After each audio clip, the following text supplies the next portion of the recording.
देश भर में ऑक्सीजन सिलेंडर की कमी देखी जा रही है। क्या दिल्ली हो, क्या लखनऊ, क्या मध्य प्रदेश, क्या महाराष्ट्र, हर जगह हाल कमोबेश एक जैसे ही है।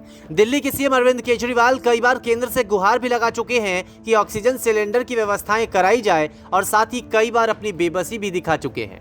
इसी के साथ कई मरीज ऐसे भी हैं जिनके परिजनों की ओर से ऑक्सीजन सिलेंडर को लेकर पैनिक भी क्रिएट किया जा रहा है, जिससे स्थिति और बिगड़ रही है। उधर सवाल यह भी उठ रहा है कि आखिर किसी मरीज को ऑक्सीजन सिलेंडर की जरूरत कब पड़ती है, क्योंकि यह भी देखा गया है कि कुछ लोग घबराहट में अस्पताल पहुंच जाते हैं। लिहाजा इसे लेकर एम्स के डायरेक्टर रणदीप गुलेरिया की ओर से जानकारी साझा की गई है।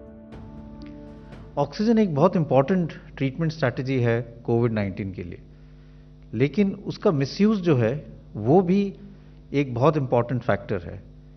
अगर हम ऑक्सीजन सैचुरेशन की बात करें, जो हम सब लोग रेगुलरली अब देख रहे हैं, पल्स ऑक्सीमीटर लगा के जो एक छोटा सा डिवाइस हम अपने उंगली पे लगाते हैं, तो उससे हम ये देखते हैं कि अगर हमारी सैचुरेशन 94, 95, 96 है या उससे ज़्यादा है, तो उसका ये मतलब है कि अब हमारे बॉडी में, शरीर में ऑक्सीजन की जो ब्लड में ऑक्सीजन है वो सफिशिएंट है और इससे हमें घबराना नहीं चाहिए। हमारे सब टिश्यूज़ को, चाहे हम ब्रेन की बात करें, किडनी की बात करें, लिवर की बात करें या और किसी ऑर्गन की बात करें, enough oxygen is reaching these organs.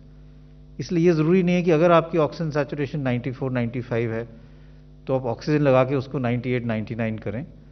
वो एक ऑक्सीजन का मिसयूज़ है। तो ये समझना बहुत ज़रूरी है कि हम ऑक्सीजन का मिसयूज़ ना करें, क्योंकि वही ऑक्सीजन उस व्यक्ति के काम आ सकती है जिसकी ऑक्सीजन सैचुरेशन 90 से कम हो या 80s में हो।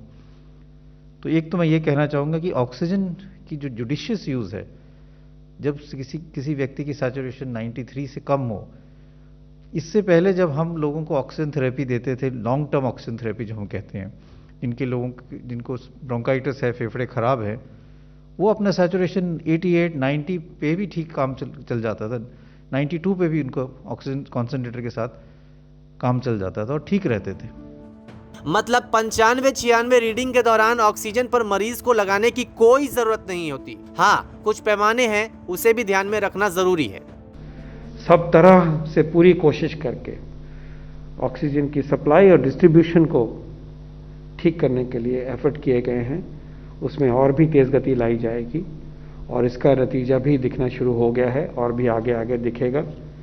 और इसमें कोई और सुझाव हैं, वो सुझाव भी हम वेलकम करेंगे, लेकिन नए इनोवेटिव तरीक़ों से भी बढ़ा के भी, प्रोडक्शन को बढ़ा के भी, डिस्ट्रीब्यूशन को भी इम्प्रूव करके और इंपोर्ट करके भी, इंडस्ट्रियल ऑक्सीजन को रोक के भी, सब तरफ से ऑक्सीजन की पर्याप्तता को बढ़ाने के लिए पूरी कोशिश की गई है।